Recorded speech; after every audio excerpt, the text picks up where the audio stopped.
My dreams becoming a reality. People get adrenaline rushes or excitement off of different things. Some people jump out of planes. Some gear up and play a game of basketball.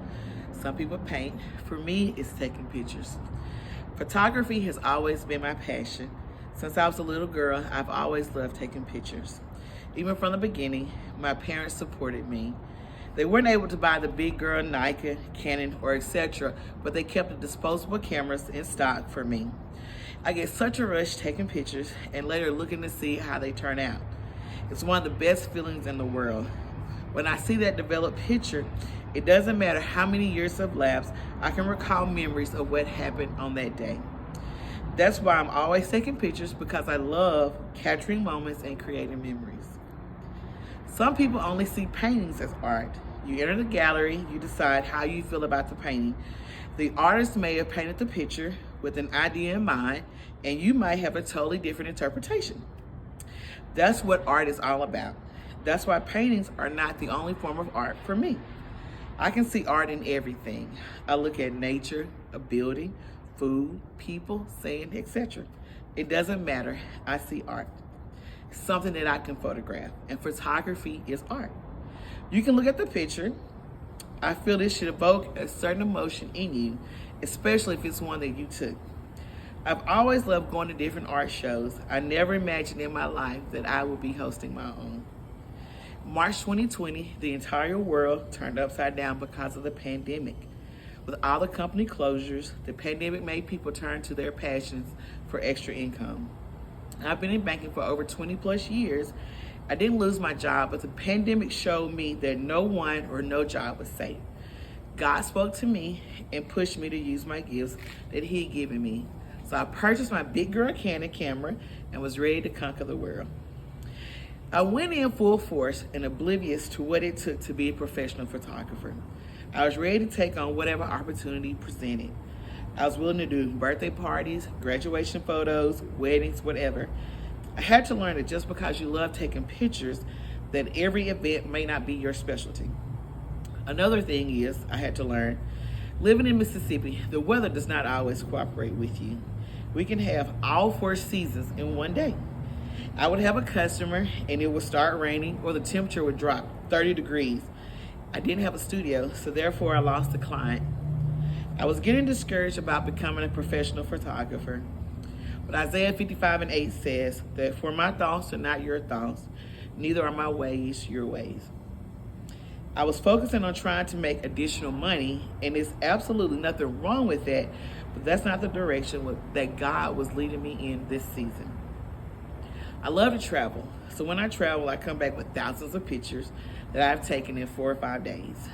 I've been to Jamaica December 2020 and June 2021. And whenever I come back from a trip, I post lots of pictures on my social media outlets. And during both trips, there were some pictures that I did not post. My spirit did not allow me to post them. And at the moment, I didn't understand why. It wasn't until about a week after the second trip that God spoke to me and said for me to do a photo exhibit with the pictures that I had posted, that I hadn't posted. God and I went back and forth, but it was really me because I didn't think I could do it. And God isn't going to argue. Fear was inside of me, and eventually I told God that I would obey. When I obeyed, everything lined up for me. The first person I told was my mother. I had no clue on where to even hold a photo exhibit. She suggested for me to inquire at the Gumtree Museum of Art or the Link Center. She referred me to a friend, Evie, that knew people at both facilities.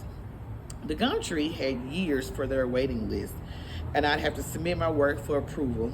I wasn't going to wait years, and if I were going to do this thing, I had to do it while I had the courage. I didn't want approval from anyone on my work that I'd done. The Link Center was available. As long as my work wasn't explicit, I could have it there. My younger sister had a performance at the Link Center. She was the opening act at a jazz concert one night. After the concert, I informed Melanie that I was the one that was inquiring about having a photo exhibit there. She allowed me to see the room. The room was perfect, and I began to cry because I envisioned my pictures on the wall. Later, we had a meeting to finalize all the details of the photo exhibit. It was official. I had work to do, and lots of work it was. With me having thousands of pictures, I had to decide which ones I wanted. Then I had to edit, and editing takes hours and hours. And people see the final picture, but they don't know how much work it went in to take that picture. And after I edited the pictures, I had to decide what size I wanted to print the pictures in. I had to purchase frames and place the frames in the pictures. This process took months. There were moments that I was discouraged. I'd edited the pictures, but I couldn't get them to upload to a website to order the prints. The files were too large. I bought a flash drive to maybe put them on there. It still didn't work. I cried for several nights. I said, God, you pushed me to do this. I need your help. And he did. I airdropped them from my computer to my phone, saved it in a file, and ordered it from a different website. My photo exhibit was in January, and Walgreens department was slammed.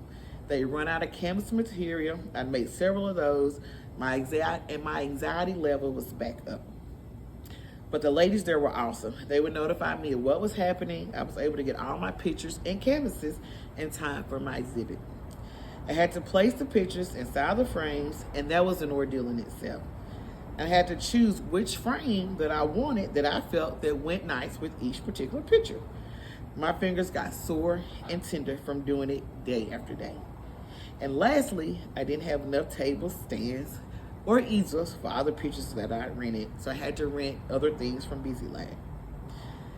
The week of the exhibit, I was excited, but nervous. Fear and anxiety crept back in.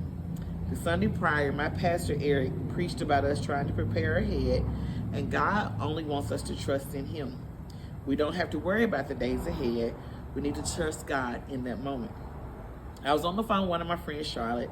I can't even remember what I was crying about at the moment.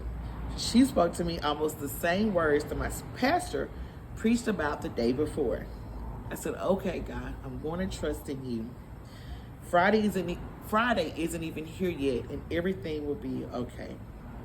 I didn't have a clue on how to hang up pictures and arrange them nicely. I called one of my bank customers. Yep, you guessed it. I was crying. They were booked, but thank God he touched their hearts. And a few hours later, they stopped what they were doing and came to help me. Stephanie and Jennifer were godsend. I handed them pictures and they did their thing. I let the professionals do what they did best. And if I had $1 million at that moment, I sure would have blessed them with it. The actual day was January 14, 2022, and the night was absolutely amazing. My entire outfit was perfect. I had the best glam squad for the night, Candace and Patrice. I had live music. My sister and the crew made me want to dance the entire night away. My mom worked the door for me and had everyone to sign in. I had friends that drove near and far to support. My pastor prayed over me, my future with my photography business, and he took us to church. It was COVID friendly and no one caught COVID because of my event. Even though I couldn't see it at the moment, God worked it out for me from the beginning. Charlotte and her husband helped me pick up rentals. She helped me frame extra pictures that I had printed.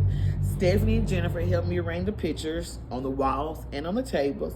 And after the event was over, Gilly's girls, Allison, Claudia, and Kim, and Elnora's ladies, Rhonda and Keisha, helped me take the pictures off the wall. If I was alone, it would have taken me hours or a couple of days to get everything down. The band took everything to my truck and loaded it up for me. And God let me know that I was never alone. I followed through with something that I always loved doing. Even when I want to quit and give up, I press forward. I'm so thankful for every person that prayed for me and encouraged me during this time. Whether you drove near or far, I am thankful that you were able to attend. I'm thankful for the ones that wanted to attend, but things arose.